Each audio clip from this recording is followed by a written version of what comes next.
Raja Datu Matima Amit Yadvansi Jab Jab Goli Jab Goli Raja Datu Matima गरम खून फौलाद हई हम 18 के जवानी बा बन जाए माहौल मिनट में रुतबाई खानदानी बा ए बेटा गरम खून फौलाद हई हम 18 के जवानी बा बन जाए माहौल मिनट में रुतबाई खानदानी बा पावर कितना बाटे जानी पूछा हमारे जाति माँ अरे बेटा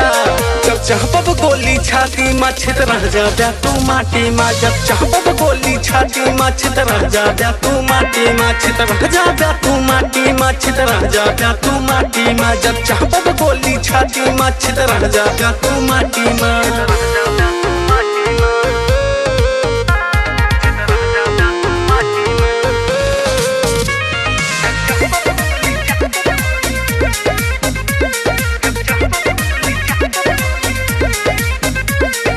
यूपी में राइफल कट्टा चला मैं बच्चा बच्चा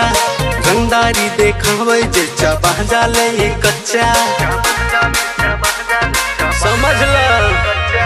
यूपी में राइफल कट्टा चला मैं बच्चा बच्चा रंगदारी देखावे जे चबा जाले ये कच्चा घेरे दुनिया खेले बाके इनका कहियो राती माँ अरे बेटा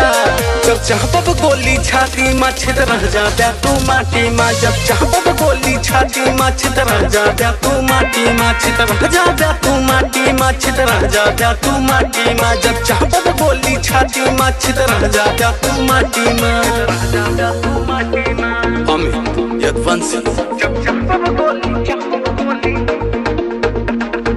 Raja Datu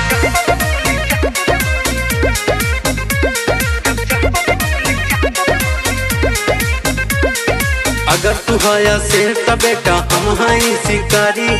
चले नहीं देव हम तो हार रंगदारी समझ ला